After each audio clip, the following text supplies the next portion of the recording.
by Justin Bongguan. The controversial extradition bill is now dead, but Chief Executive Carrie Lam's main justification for introducing the bill remains unresolved. In February 2018, Hong Konger Chan Tong-kai, 19, allegedly murdered his girlfriend Poon Hiu-wing, 20, during a romantic getaway to Taiwan. Chan returned to Hong Kong alone. Poon's body was found in the outskirts of Taipei a month later. Chan Tong-kai. Photo, in Medic.net. As Hong Kong lacks an extradition agreement with Taiwan, Taiwanese authorities have been unable to secure the extradition of Chan to answer for his alleged crime.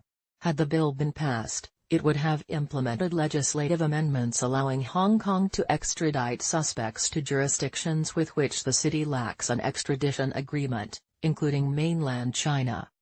With anxiety brewing over whether the proposed amendments would open the doors to arbitrary extraditions, the bill's introduction has caused a considerable public backlash. In its submission to the Legislative Council on June 6, the Law Society of Hong Kong suggested that the government should put forward proposals specifically targeted at resolving Chan's case.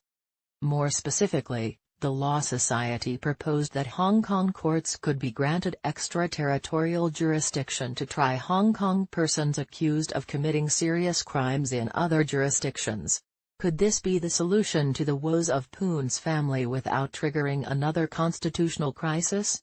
While the suggestion of extraterritoriality itself is not impractical, the legislative framework regulating the exercise of extraterritorial jurisdiction by the courts must be carefully thought out and formulated, particularly in the areas of evidence gathering and investigation.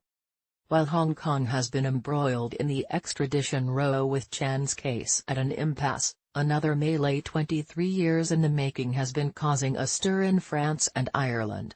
On May 31, Briton Ian Bailey, 62, was tried and convicted in absentia by a Paris court for the 1996 murder of French filmmaker Sophie Toscan du Plantier in West Cork, Ireland. File photo, Holmes Chance/HKFP. The Bailey saga reveals potential hazards that extraterritorial jurisdiction could bring in the absence of comprehensive procedures in support of such jurisdiction. Under French law, the murder of a French citizen committed in any jurisdiction can be prosecuted in a French court, and French authorities were thus entitled to pursue the prosecution of Bailey in France.